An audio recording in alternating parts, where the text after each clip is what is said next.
నమస్కారం. ఈరోజు మనం రాళ్లలోనే ఒక పెద్ద కథను దాచేసిన ఒక అద్భుతమైన ఆలయం గురించి మాట్లాడుకోబోతున్నాం. దాని వెనుక ఉన్న కథలు, దాని గొప్ప చరిత్ర అన్నీ కలిసి తెలుసుకుందాం. తెలంగాణలో చాలామందికి పెద్దగా పరిచయం లేని, కాని ఎంతో పురాతనమైన, ఎన్నో రహస్యాలు దాచుకున్న ఒక ఆలయముంది. అదే కొలనుపాక సోమేశ్వరాలయం. 4000 సంవత్సరాలు! నమ్మశక్యంగా లేదు కదూ? అవును, ఈ ఆలయం వయస్సు సుమారుగా 4000 సంవత్సరాలని అంటారు. ఒక్కసారి ఆలోచించండి, ఆ ఒక్క నంబరే చెబుతోంది ఈ ప్రదేశం ఎంత చారిత్రక ప్రాముఖ్యత కలదో. అంటే మనం ఇప్పుడు మాట్లాడుకుంటున్నది ఏదో మామూలు గుడి గురించి కాదు, ఏకంగా కాలంతోనే పోటీపడి నిలబడిన ఒక అద్భుతం గురించి. ఈ ఆలయానికి వయసు మాత్రమే కాదు, ఒక గొప్ప ఆధ్యాత్మిక నేపథ్యం కూడా ఉంది. ఏంటంటే, భక్తులేమన్నమ్ముతారంటే, సాక్షాత్తు శ్రీ జగద్గురు రేణుకాచార్యులువారు ఇక్కడి శివలింగం నుంచే ఉద్భవించారట. అందుకే ఇది కేవలం ఒక రాతి కట్టడం కాదు, ఇదొక శక్తిపీఠం. మరి ఇంత ప్రాముఖ్యత ఉన్న ఈ చారిత్రక ప్రదేశానికి ఎలా వెళ్ళాలి? ఆ దారి ఎలా ఉంటుంది? ఇప్పుడు చూద్దాం. హైదరాబాద్ నుంచి వెళ్లాలనుకుంటే పెద్ద కష్టమేం కాదు, చాలా సులభం. హైదరాబాద్ నుంచి భువనగిరి దాటి ఆలేరు పట్టణానికి వెళ్ళాలి. అక్కడి నుంచి సిద్దిపేట వెళ్లే రోడ్డు పట్టుకుంటే కొలనుపాక గ్రామం వస్తుంది. అక్కడే ఉంది ఈ అద్భుతమైన ఆలయం. సరే, గుడి దగ్గరికి వెళ్ళాక ఆ ప్రాంగణంలోకి అడుగుపెట్టగానే ఏదో తెలియని అనుభూతి కలుగుతుంది. అక్కడి వాతావరణం మనల్నొక్కసారిగా కొన్ని వందల సంవత్సరాలు వెనక్కి తీసుకెళ్లినట్టు అనిపిస్తోంది. గుడి ముందున్న చెట్ల నిండా గబ్బిలాలు, వాటి అరుపులు ఆ ప్రదేశానికి ఇంకాస్త రహస్యాన్ని జోడిస్తాయి. ఇప్పుడు అసలు విషయానికి వద్దాం. ఈ ఆలయం యొక్క అసలైన ప్రత్యేకతేంటో చూద్దాం. ఇక్కడ కనిపించే దైవరూపాలు చాలా అంటే చాలా అసాధారణమైనవి. బహుశా మరెక్కడా చూసి ఉండరేమో. ఇది చూడండి, చాలా ఆసక్తికరమైన విషయం. మనందరికీ తెలుసు, శివాలయాల్లో శివుడిని లింగ రూపంలోనే పూజిస్తారని. కానీ ఇక్కడ మాత్రం ఒక పెద్ద విశేషముంది. శివుడు లింగరూపంలోనే కాదు, మనిషి ఆకారంలో కూడా కొలువై ఉంటారు. ఇలాంటి ఆలయాలు మన దేశంలోనే చాలా అరుదు. ఇక మూడో అద్భుతం ఆంజనేయస్వామి విగ్రహం. ఇక్కడున్న ఆంజనేయస్వామి ఎలా ఉంటారంటే, తన చేతిలో పవిత్రమైన ఆత్మలింగాన్ని పట్టుకుని నిలబడి ఉంటారు. ఇది కూడా చాలా చాలా అరుదైన దైవస్వరూపమే. ఇంతటి గొప్ప ఆలయానికి ఎవరెవరు వస్తుంటారు? దాని కీర్తి ఎక్కడిదాకా పాకింది? ఇప్పుడు చూద్దాం. ఇక్కడొక చిన్న విచిత్రమైన విషయముంది. ఆశ్చర్యమేంటంటే, ఈ గుడిని దర్శించుకోవటానికి పక్క రాష్ట్రాలైన కర్ణాటక, తమిళనాడు నుంచి భక్తులు చాలా పెద్ద సంఖ్యలో వస్తూ ఉంటారు. కాని ఈ ఆలయం మన తెలుగు రాష్ట్రాల్లోనే ఉన్నా స్థానికంగా వెళ్లేవారి సంఖ్య మాత్రం చాలా తక్కువ. ఇది నిజంగా ఆలోచించాల్సిన విషయమే. సరే, ఇక ఈ ఆలయంలోని అత్యంత కీలకమైన మిస్టరీ అయిన ప్రదేశానికి వెళ్దాం. ఒకే ఒక్క రాయిమీద 1000 దేవాలయాలను చెక్కడం సాధ్యమేనా? వినడానికే చాలా ఆశ్చర్యంగా ఉంది కదూ? కాని ఈ ఆలయం వెనుక ఉన్న అసలైన అద్భుతం ఇదే. అసలిది ఎలా సాధ్యమైందో ఇప్పుడు చూద్దాం. సరే, ముందుగా అసలు ఈ ఆలయానికి అంత ఆధ్యాత్మిక ప్రాముఖ్యత ఎందుకొచ్చిందో చూద్దాం. దీని వెనక ఒక పెద్ద కథే ఉంది.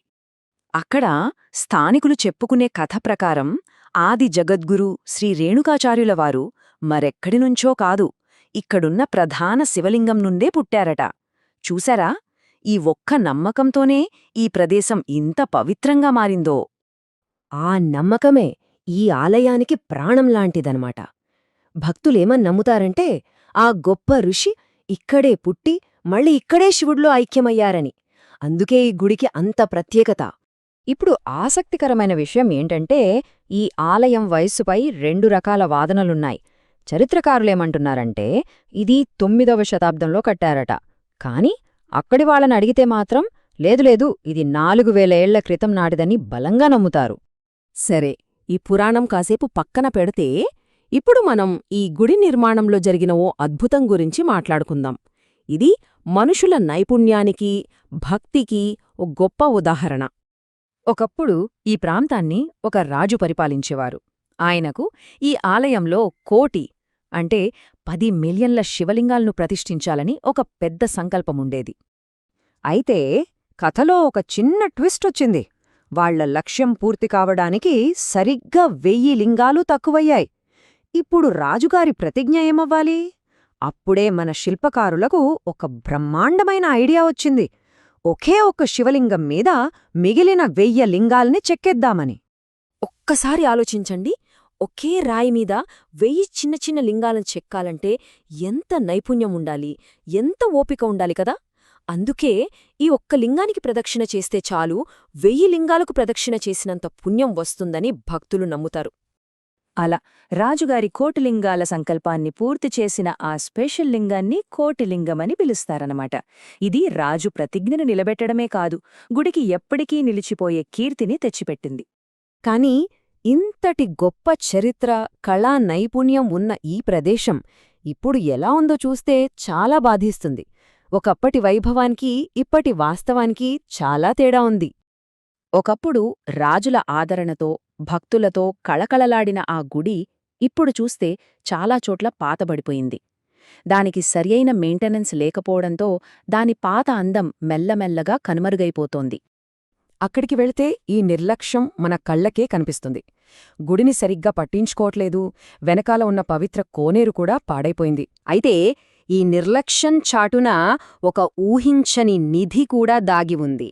అది తెలిస్తే ఈ ప్రదేశం మీద గౌరవం ఇంకా పెరుగుతుంది. వింటే నమ్మలేరుగాని ఈ గుడి కేవలం పూజలు చేసే చోటే కాదు, అదొక మ్యూజియం కూడా. అవును, 1994లో ఎండోమెంట్ బోర్డు వాళ్లు అధికారికంగానే గుడిలో కొంత భాగాన్ని మ్యూజియంగా ప్రకటించారు. ఈ మ్యూజియంలో ఉన్న వస్తువుల వయసు తెలిస్తే మనం షాక్ అవ్వాల్సిందే. ఇక్కడ 10వ శతాబ్దం నాటి మహిషాసుర మర్దిని, 11వ శతాబ్దం నాటి నటరాజస్వామి, ఇంకా 13వ శతాబ్దం నాటి వీరశిల విగ్రహాలున్నాయి. అంటే చూడండి, ఒక్కో విగ్రహం వెనుక ఎన్ని వందలేళ్ల కథ ఉందో. అంతేకాదండోయ్, ఇక్కడ వెంకటేశ్వరస్వామి, బలరాముడు విగ్రహాలతో పాటు వేల కొద్ది పురాతన శిల్పాలు ఉన్నాయి. ఇంకా 10వ, 11వ శతాబ్దాలకు చెందిన ఎన్నో శిలాశాసనాలు. మన చరిత్రకు ఇవి కళ్లముందున్న సాక్ష్యాలన్మాట.